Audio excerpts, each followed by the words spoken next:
I'm Charleston, 19 years old, and finally breathing free in my college apartment. After years of being pushed aside for my stepsister, watching my childhood bedroom get taken away, I never expected karma would strike so perfectly. When Brittany smashed through that wall in a tantrum, she didn't just destroy property, she changed her life forever. Now she's paralyzed, my parents are drowning in debt, and I'm thriving with my scholarship. Before I continue my story, let me know where you're watching from in the comments. Hit that subscribe button, and give this video a like if you've ever had to stand up for yourself against family that didn't value you. My childhood was the kind most kids dream about. From ages 8 through 12, my life was filled with laughter, security, and love. My mom, Laura, was a kindergarten teacher who somehow managed to come home each day with enough energy to make our house feel magical. My dad, Thomas, worked as a construction manager and brought his knowledge of building things into our home. Those were the days when everything felt possible. Dad was the one who sparked my love for working with my hands. I remember the first time he let me use a hammer when I was 8. He guided my small hands, showing me how to hit the nail just right without smashing my fingers. "Charleston," he'd say, "always respect your tools, and they'll respect you back." Weekends would find us in his workshop, sawdust floating in the air, the smell of fresh-cut wood filling my nostrils as we built birdhouses, small furniture, and eventually, my pride and joy. My bedroom renovation. When I turned 10, Dad decided I was old enough to help renovate my bedroom. We spent 6 months transforming my ordinary room into something extraordinary. We installed built-in bookshelves, a window seat overlooking our backyard, and my absolute favorite, secret compartments hidden throughout the room. There was one behind a sliding panel in my closet where I kept my treasures, another under a floorboard near my bed, and a third inside the window seat. Mom called us her 2 handymen and brought us lemonade and cookies while we worked. Those were the moments that cemented my bond with my father, hours spent measuring twice and cutting once, his patient guidance as I learned to sand edges to perfect smoothness. The final result was a room that was uniquely mine, built with love and filled with memories. The pale blue walls were my choice. The hand-stained wood trim was Dad's expertise, and the constellation map Mom painted on my ceiling brought the 3 of us together. That room wasn't just where I slept. It was physical proof of our family's love. Everything changed when Mom was diagnosed with aggressive breast cancer just after my 12th birthday. The disease moved quickly, transforming our vibrant, energetic mother into a shadow of herself within months. I still remember sitting beside her hospital bed, holding her increasingly fragile hand, watching Dad try to be strong while his world collapsed.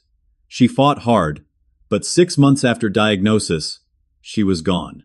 The days following Mom's funeral exist in my memory as a blur of casseroles from neighbors, relatives speaking in hushed tones, and Dad moving through our house like a ghost. I'd find him sometimes, standing in the doorway of their bedroom, staring at her empty side of the bed. At night, I'd curl up in my window seat, looking at the stars through the constellations Mom had painted, feeling closer to her somehow. Dad and I were broken, but somehow, we began piecing ourselves back together. We established new routines. On Saturdays, instead of family pancake breakfast that Mom used to make, Dad and I would go to the local diner.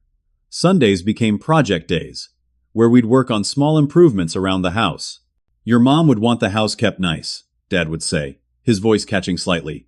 We were healing, finding our way forward together through our shared grief. Almost a year after Mom died, Dad started attending a grief support group at the community center. He'd come home looking a little lighter each time. "It helps to talk with people who understand," he explained one evening. I was 13 then, navigating middle school and puberty without my mom, but I was glad Dad was finding some peace. It was at this support group that Dad met Amanda. The first time he mentioned her, we were working on restoring an old desk for my room. "There's a woman in my group," he said casually, focusing intently on the sandpaper in his hand. "Amanda. She lost her husband about 2 years ago. She has a daughter your age." I remember feeling a twist of something uncertain in my stomach, but I pushed it away. Dad deserved happiness. Over the next several months, Amanda became a regular topic in our conversations. Dad would mention something funny she said, or a restaurant they tried together. I met her 3 months after they started dating. She was tall with carefully highlighted blonde hair, designer clothes, and a smile that didn't quite reach her eyes when she looked at me. Her daughter, Brittany, wasn't there that first meeting. I tried to be supportive as their relationship progressed. Dad was smiling more, planning for the future again. When they had been dating for 10 months, Dad took me to our favorite diner, ordered our usual breakfast, and told me he had asked Amanda to marry him. "I'll never forget your mother, Charleston," he said, reaching across the table to squeeze my hand. "But I think we're ready for this new chapter." I nodded, forcing a smile. I wanted to be happy for him, even as I worried about what this meant for our rebuilt life together. 3 months after the wedding, Amanda and Brittany moved into our home. Dad had repainted the guest room in the shade of purple Brittany wanted, bought new furniture, and made space in our lives for our new family members.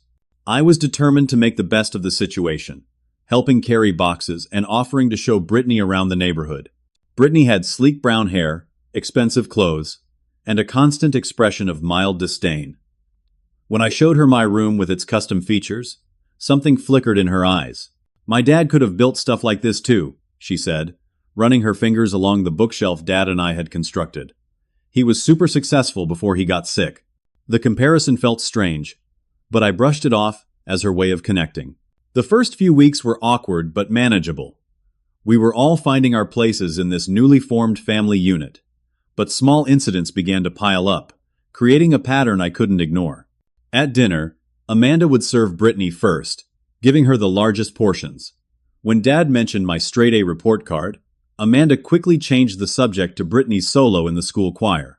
When I asked to have a friend over, permissions were needed, but Brittany's friends came and went freely. One evening, about 2 months after they moved in, I came home from basketball practice to find Brittany sitting in my window seat, going through one of the secret compartments where I kept letters my mom had written me. "What are you doing?" I asked, shock and anger rising in my throat. She looked up, unapologetic. "This is such a cool hiding spot. I wish I had these in my room." She held one of Mom's letters carelessly between her fingers. "Those are private," I said, stepping forward to take the letter. "And this is my room." "Geez, calm down," she rolled her eyes, dropping the letter. "We're supposed to be family now. Families share things." I reported the incident to Dad, expecting him to talk to Brittany about respecting boundaries. Instead, he seemed distracted, patting my shoulder. "Try to understand, Charleston. Brittany's adjusting too. Maybe you could show her how the compartments work? Make her feel included?" That was the first moment I felt the ground shift beneath me, the first indication that in this new family configuration, my feelings might come second. Over the next few months, I overheard arguments between Dad and Amanda. Late one night, passing their bedroom, I heard Amanda's voice, tense and insistent. "Thomas, you can't keep favoring Charleston. Brittany notices, and it hurts her. We need to be equal in this family." "I'm not favoring anyone," Dad responded, sounding tired. "Charleston and I just have routines we've established. Routines that exclude us," Amanda countered. "If this marriage is going to work, we need to function as a united family." After these arguments, Dad would be extra attentive to Brittany while creating distance between us. Our Saturday diner tradition became a family outing where Amanda dominated conversation. Sunday projects dwindled as Dad began attending Brittany's numerous activities. The workshop that had been our space became cluttered with stored items as Amanda redecorated the house, removing many of the touches Mom had added. Dad began to change in subtle but significant ways. He stopped using the nicknames he had for me. Our inside jokes faded away without acknowledgement. When I tried to engage him about new projects, he seemed distracted, often saying, "Maybe later, Charleston. I promised Brittany I'd help her with something." The culmination of this shift came on my 15th birthday. For as long as I could remember, birthdays in our house had been special days with favorite meals, thoughtful gifts, and family traditions. That year, I came downstairs expecting at least some acknowledgement, only to find Dad and Amanda rushing out the door. "We'll be back tonight," Dad called over his shoulder. "Brittany has an important audition for the spring musical. There's lunch meat in the fridge." They returned late, after I had gone to bed, with no mention of my birthday. The next morning, Dad handed me a gift card to a sporting goods store, with a hasty happy birthday scribbled on the envelope. When I mentioned that they had forgotten my birthday, Amanda looked annoyed. "We've been very busy with Brittany's schedule," Charleston. You're old enough to understand that sometimes other things take priority. 2 weeks later, for Brittany's birthday, Amanda organized a surprise party with 30 guests, catered food, and a professional photographer. Dad gave Brittany a gold bracelet engraved with her birth date. I watched from the periphery of the celebration, finally accepting the truth that had been forming for months. In our new family, there was a clear hierarchy, and I was at the bottom. The summer I turned 16, I attended a 6-week science camp at the state university. It was a competitive program, and being accepted had been a bright spot in an increasingly difficult home situation. The camp allowed me to temporarily escape the tension at home while exploring my growing interest in engineering, a natural evolution of the hands-on skills Dad had taught me years before. I called home weekly, brief conversations where Dad seemed distracted, and Brittany could often be heard demanding his attention in the background. Amanda rarely came to the phone. Despite the emotional distance that had grown between us, I found myself looking forward to returning home, to sleeping in my own bed surrounded by the walls Dad and I had built together. When Dad picked me up from camp, something felt off. He was quieter than usual, checking his phone frequently during the drive. "Everything okay at home?" I asked, watching his knuckles whiten around the steering wheel. "Everything's fine," he said too quickly. "Amanda and Brittany are excited to have you back." The first hint that something was seriously wrong came when Dad carried my bags into the house but headed toward the basement instead of upstairs to my room. I followed, confused, until we reached the finished basement where Dad's old office had been. The space had been hastily converted into a bedroom of sorts, with my bed, desk, and some of my belongings arranged awkwardly in the space. "What's going on?" I asked, looking around at the cold concrete walls, the small windows set high near the ceiling. "Why is my stuff down here?" Dad set my bags down, not meeting my eyes. "There have been some changes while you were away. Amanda thought it would be best if you took this space. You're getting older, might appreciate the privacy down here. But my room." I started, a sinking feeling in my stomach. "Brittany has moved into your old room," Dad said quickly, as if getting the words out faster would make them less painful. "She needed more space, and since you were away at camp, it seemed like a good time to make the switch." The betrayal hit like a physical blow. Without discussion, without my input, they had taken my room, the room Dad and I had built together, the room with Mom's constellations on the ceiling, the room with the secret compartments holding my most precious possessions. "Where are my things?" I managed to ask, thinking of the hidden mementos, the letters from Mom, the small treasures I had stored in the secret spaces we had built. "Everything important is here," Dad gestured vaguely to some boxes stacked in the corner. I took the stairs 2 at a time, ignoring Dad calling after me. When I reached my old room, the door was open, and the transformation was complete. The pale blue walls were now painted a bright pink. Brittany's queen-size bed stood where mine had been. Posters of pop stars covered the constellations Mom had painted. The built-in bookshelves Dad and I had constructed were gone, replaced by freestanding furniture in white and gold. Brittany was lounging on her new bed, scrolling through her phone. She looked up when I appeared in the doorway, a small smile playing at her lips. "Oh, you're back. Do you like what we did with the room?" "Mom says it suits me better." "Where are the built-ins?" I asked, scanning the walls for any trace of the work Dad and I had done together. "The window seat? The compartments? Those old things?" Brittany shrugged. "Mom had them torn out. They were kind of childish, don't you think? Besides, I needed space for my vanity." Amanda appeared behind me, her hand coming to rest on my shoulder in what might have looked like comfort to an outsider, but felt like restraint to me. "Charleston, I understand you're surprised, but this arrangement makes more sense. Brittany needs a proper bedroom with natural light for her complexion. The basement is much more suitable for a teenage boy. You can be as messy as you want down there." I shrugged her hand off, turning to face her. "You had no right. That room was special. Dad and I built those features together. They were irreplaceable." "Don't be dramatic," Amanda said dismissively. "They were just some old shelves and a bench. Thomas agrees, this is best for everyone." I looked past her to where Dad stood in the hallway, his expression caught between guilt and resignation. "Dad?" I appealed to him, waiting for him to step in, to acknowledge what had been taken from me. Charleston, he sighed. What's done is done. The contractors have already been through. Try to be mature about this. Contractors? I echoed, the word landing like a stone. You hired people to tear out everything we built together? It was time for an update, Dad said, not meeting my eyes. Amanda found someone who could do it quickly while you were away. That night, alone in the basement, that was now meant to be my bedroom, I went through the boxes of my belongings.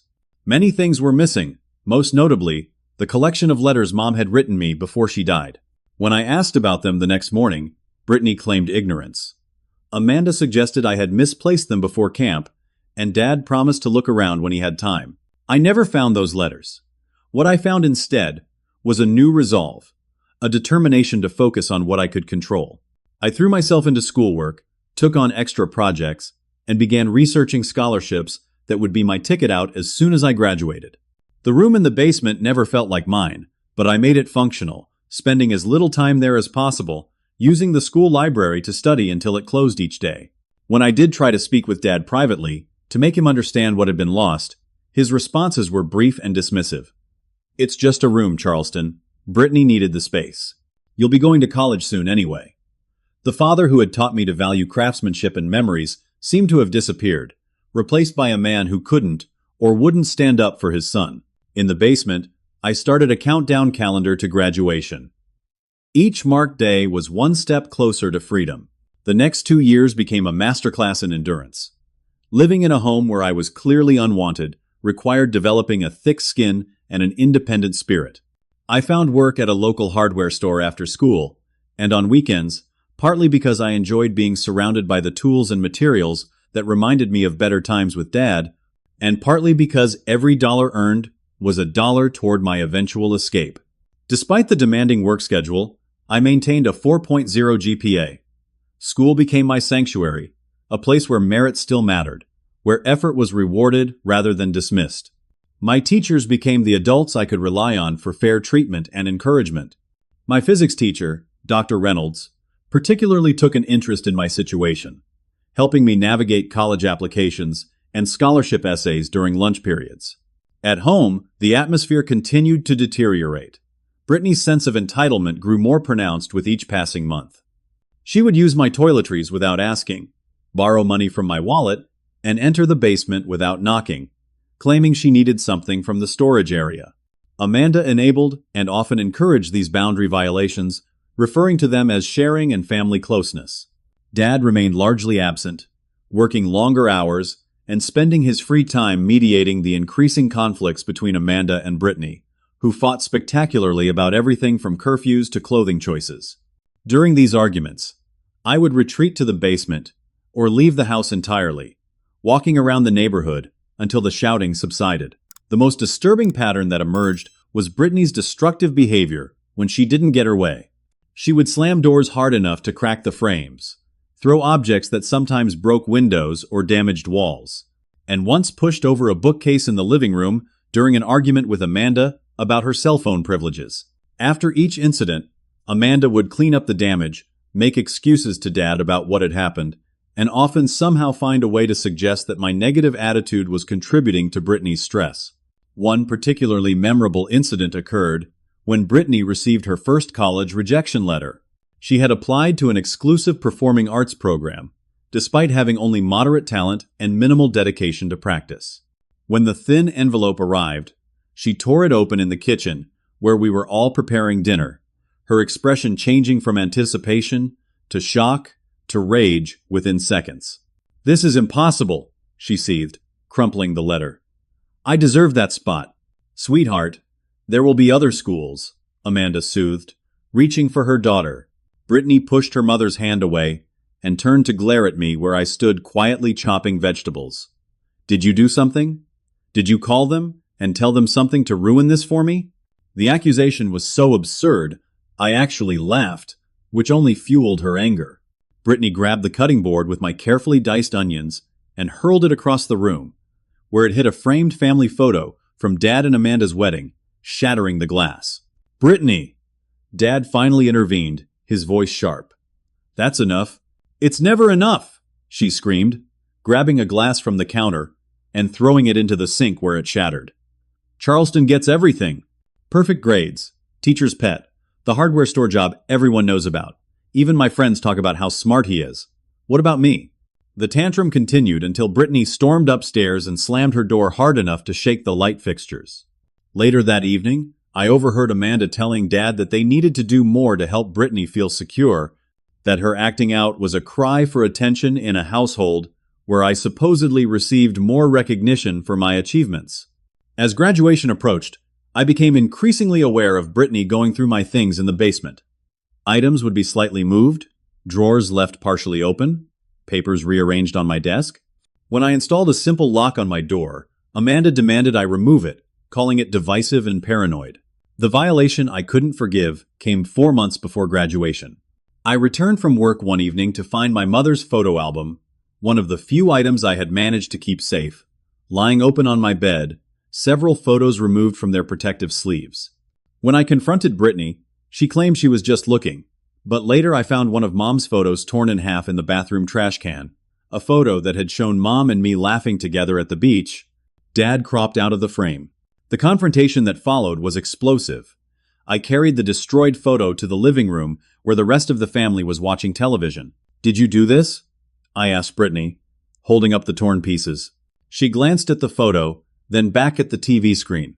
"I don't know what you're talking about. This was in the bathroom trash. It's a picture of my mom. One of the few I have left." Amanda interjected. "Charleston, if you left your photos lying around, accidents happen." "It was in an album in my room," I said, struggling to keep my voice steady. "An album that was private, that someone went through without permission." Again, Dad finally looked up, his expression weary. "What's going on?" I explained about the album, the missing photos, finding the torn picture. As I spoke, Brittany's expression shifted from boredom to calculated distress, tears welling in her eyes on cue. "I just wanted to see what his mom looked like," she said, voice trembling. "He never shares anything about her. I accidentally dropped one photo, and when I picked it up, it tore. I was too scared to tell him because he always overreacts." The performance was masterful. Amanda immediately put her arm around Brittany, glaring at me. "See what you've done? She was just trying to connect with you, to understand your past. By going through my things without permission? By destroying irreplaceable photos?" I was incredulous. Dad sighed heavily. "Charleston, I understand you're upset, but it sounds like it was an accident. Maybe if you were more open about sharing memories of your mother, Brittany wouldn't be so curious." In that moment, I finally accepted what I had suspected for years.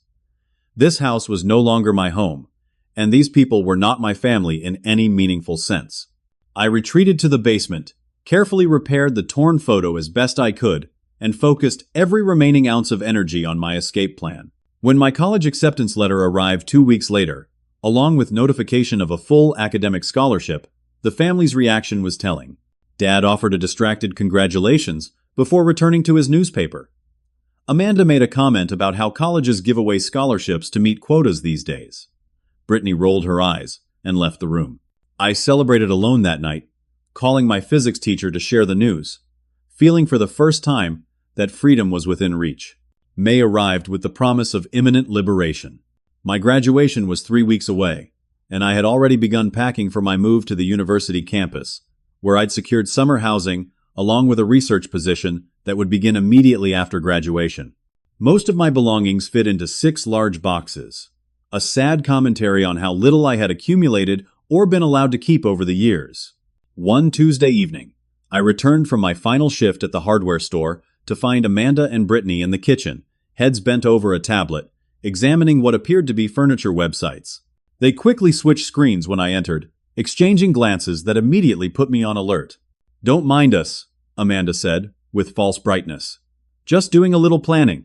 I grabbed a bottle of water from the refrigerator, intending to retreat to the basement, when Brittany added, "We're picking out new furniture for the basement. Mom says, once you're gone, we can turn it into a proper media room." I paused.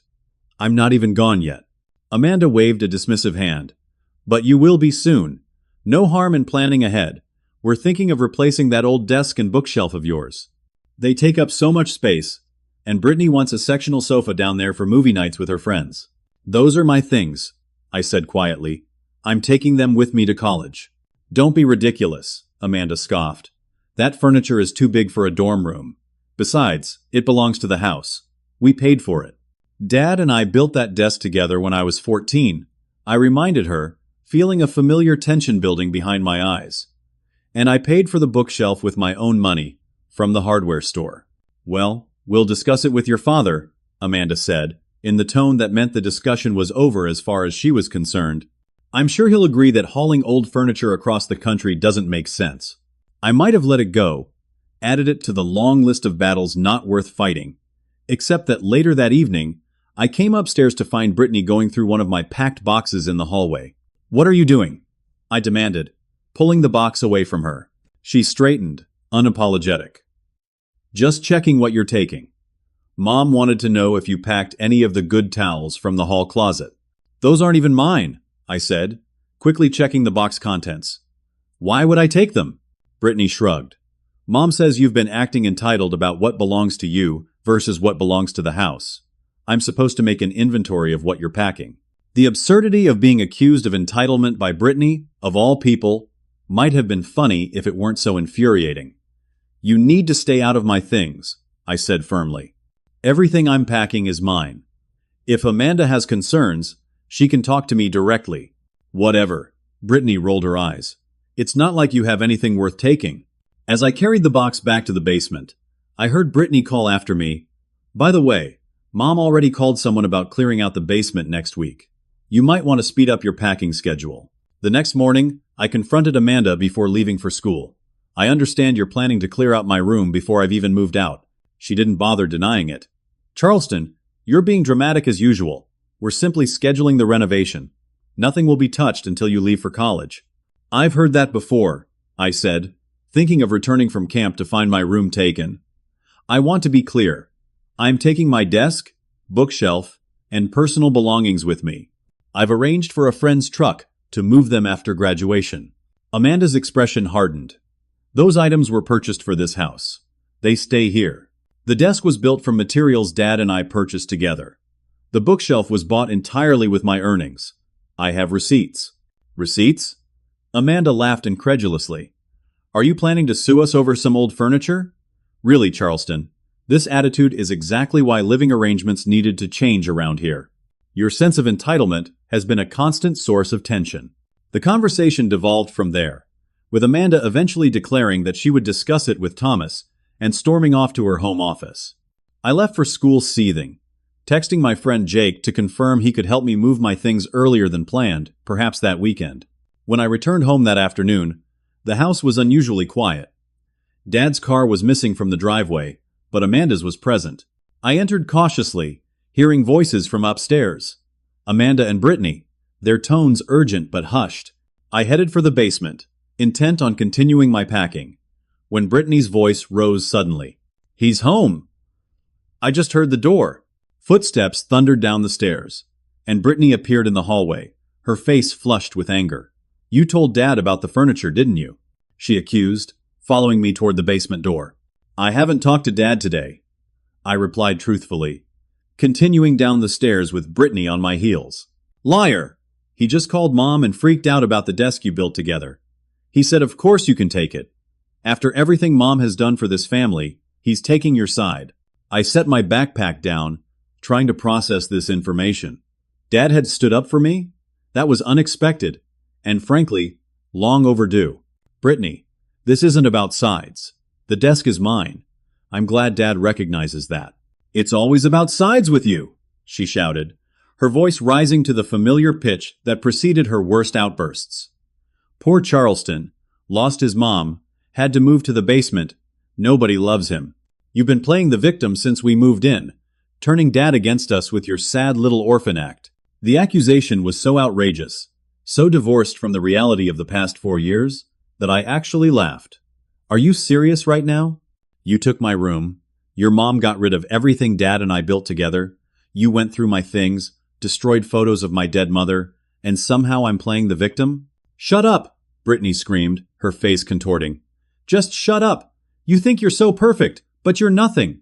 This was supposed to be my house too, but everything is always about you, And your precious feelings. She stormed past me up the stairs, and I heard her continuing up to the second floor, her footsteps pounding on the hardwood. Amanda called after her, but the only response was the slam of a door so violent it seemed to shake the entire house. I continued packing, trying to ignore the muffled argument I could hear taking place upstairs between Amanda and Brittany. Their fights had become so common that they barely registered as unusual anymore. But the intensity of this one seemed different. Brittany's voice rising to a shriek at times, something crashing against a wall. 20 minutes later, there was a sudden, tremendous crash from upstairs, followed by Amanda's scream. I dropped the books I was sorting and ran up both flights of stairs, following the sounds of Amanda's increasingly hysterical cries coming from what used to be my bedroom. The scene that greeted me was one of surreal destruction. A large section of the wall between my old room and the adjacent bathroom had collapsed inward, chunks of drywall and splintered wood covering the floor. Dust filled the air, making it difficult to see clearly. Amanda was kneeling amid the debris, and it took me a moment to process what she was bending over. Brittany, lying unnaturally still, half buried under sections of broken wall, and what looked like parts of the bathroom vanity. "Call 911!" Amanda screamed when she saw me in the doorway. "She's not moving! Call an ambulance!" I pulled out my phone with shaking hands, dialing as I carefully entered the room, stepping around larger pieces of debris. As I gave the dispatcher our address and explained the situation, I tried to make sense of what had happened. From the pattern of destruction, it appeared that Brittany had slammed or hit the wall with something heavy, perhaps in the midst of her tantrum, and it had given way catastrophically. The next hours passed in a blur of emergency responders. Paramedics stabilizing Brittany before carefully extracting her from the debris, police officers taking statements, and finally, the hospital waiting room, where Dad found us, after rushing from his office across town. The diagnosis, when it finally came, was devastating. Brittany had suffered a spinal cord injury from the impact and subsequent fall. She was paralyzed from the waist down, with doctors uncertain whether the condition would be permanent or if some function might return with extensive rehabilitation. In the sterile hospital corridor, as Brittany was being prepared for surgery, Amanda turned to me with pure hatred in her eyes. "This is your fault," she hissed.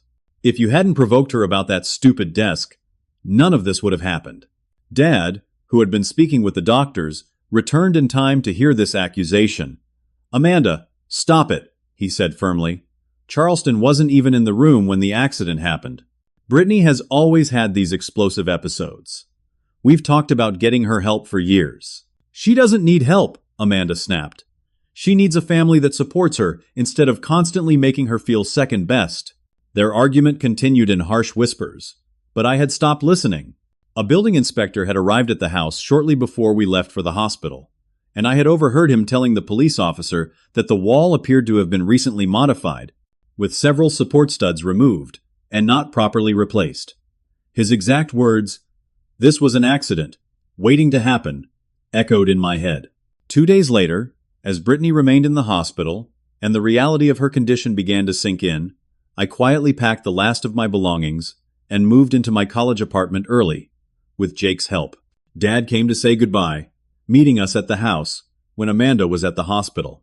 "I'm sorry, Charleston," he said as we loaded the last box, "for everything. I know these last few years haven't been what either of us wanted." "It's a little late for that," I said, unable to keep the bitterness from my voice. "I know," he sighed, suddenly looking much older than his years. "I failed you.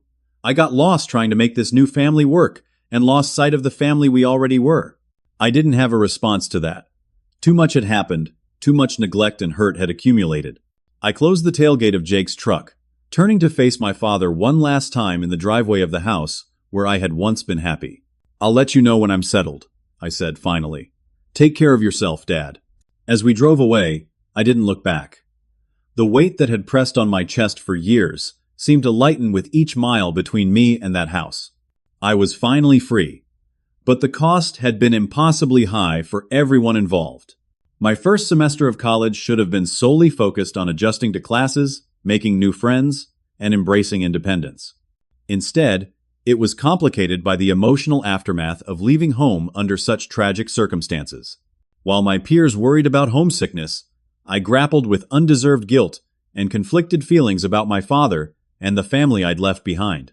My small apartment near campus became my sanctuary, the first space that was truly mine since I'd lost my childhood bedroom.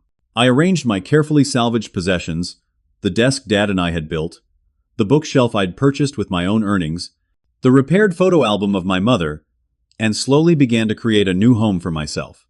My roommate, Elliot, was a computer science major with an easygoing personality who respected boundaries, a refreshing change from my home life.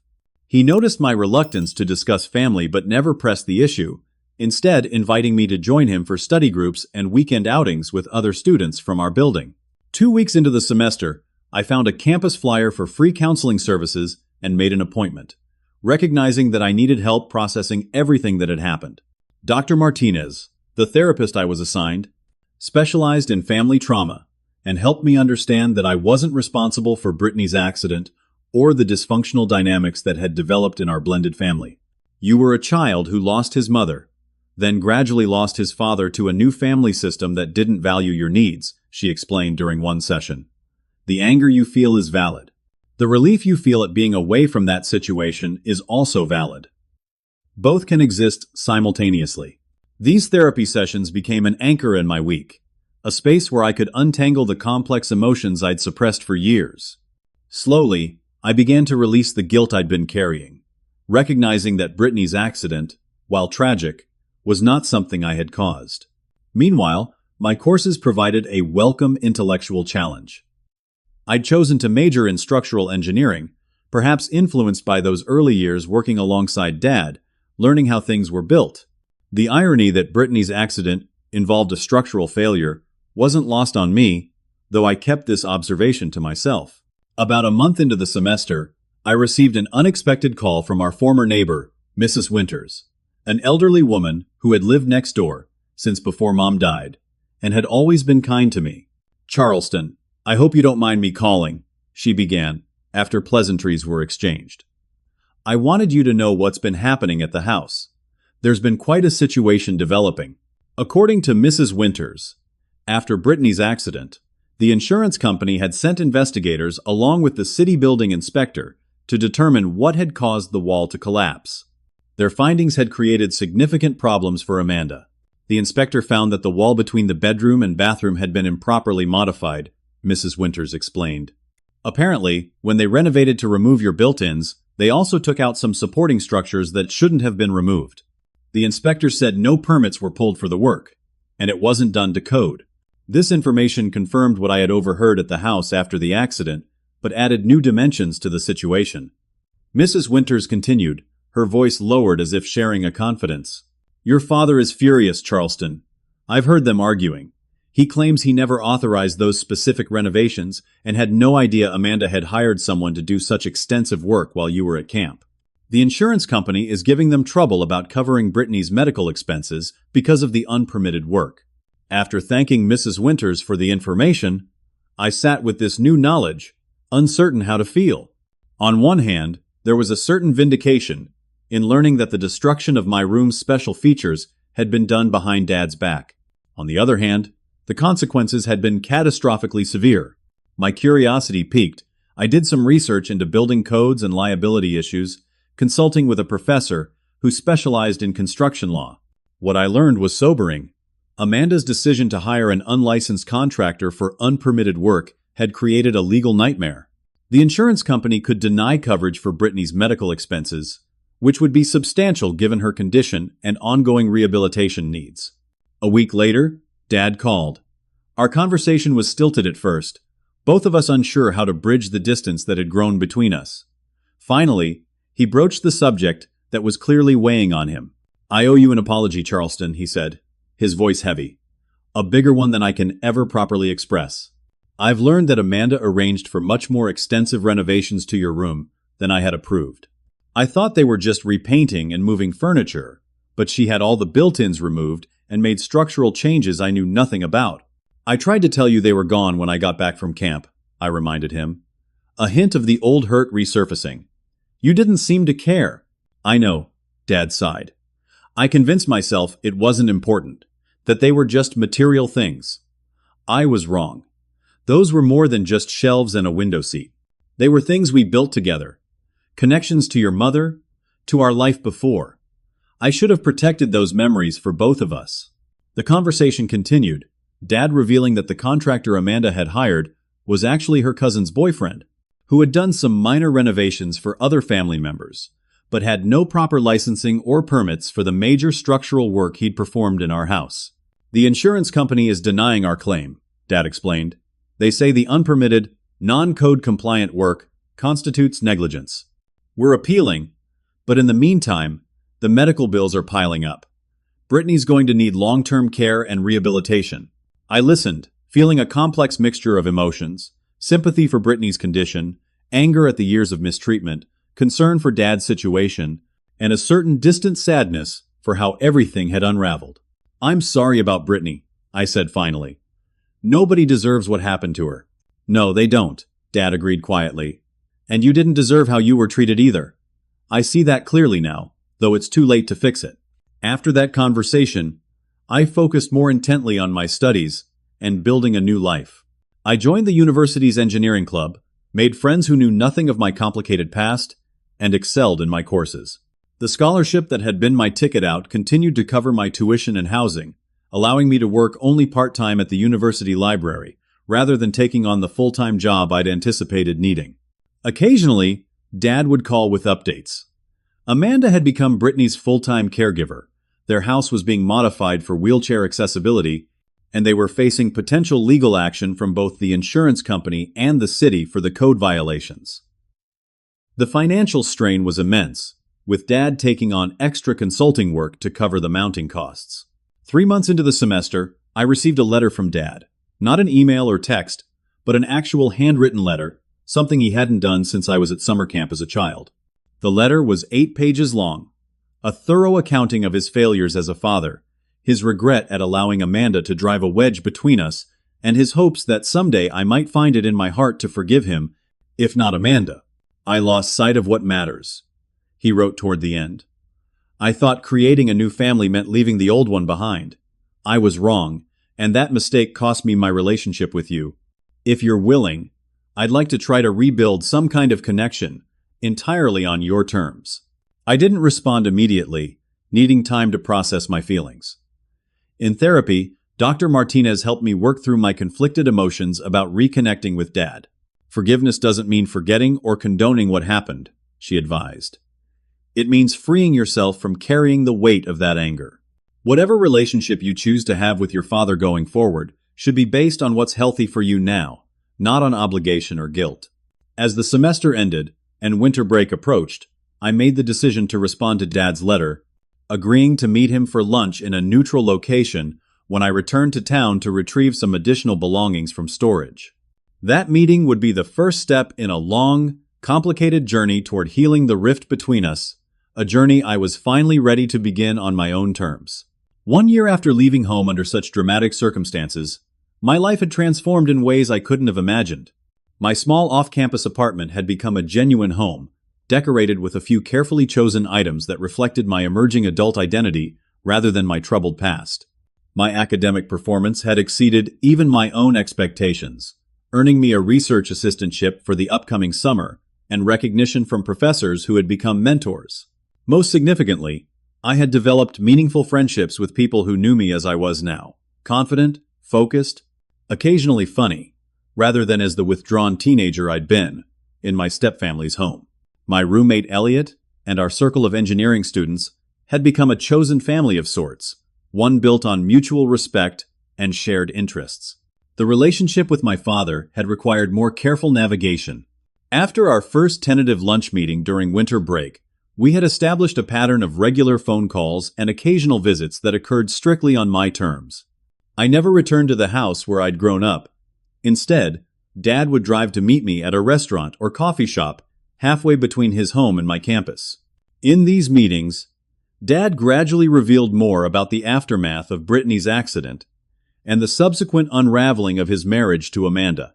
The financial strain of medical bills, accessibility renovations, and legal issues had forced them to refinance the house and liquidate their retirement accounts.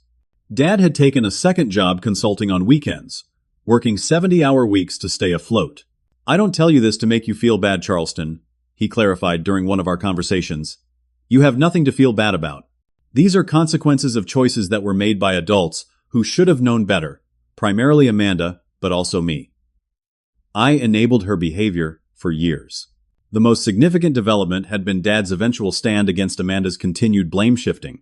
For months after the accident, she had maintained that I was somehow responsible for provoking Brittany's tantrum, despite not even being present when the wall collapsed. Dad had finally reached his breaking point during a particularly vicious rant. I told her that enough was enough, he explained, stirring his coffee absently. I said that blaming you for Brittany's accident was not only unfair but delusional, and that I wouldn't listen to it anymore. I pointed out that if anyone bore responsibility besides the unlicensed contractor, it was her for arranging the illegal renovations without proper permits or my knowledge. This confrontation had led to a series of increasingly hostile arguments that culminated in Dad moving into the guest room and consulting a divorce attorney. They were now living as strangers in the same house, united only by their shared concern for Brittany's ongoing care. For my part, I maintained strict boundaries. I asked about Brittany's recovery out of basic human empathy, but made it clear I had no interest in reconnecting with either her or Amanda. When Dad suggested, during one particularly emotional conversation, that perhaps someday I might consider joining them for a holiday meal as a family, I was gentle, but firm in my refusal. Dad, I'm glad we're rebuilding our relationship, I told him. But Amanda and Brittany aren't my family. They never truly tried to be. What they were was people who lived in the same house and consistently undermined my sense of belonging there.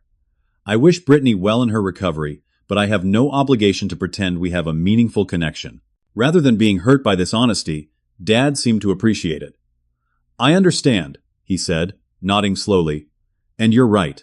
I wanted so badly for us to be one happy blended family that I ignored all evidence to the contrary. I won't pressure you about this again. True to his word, he didn't.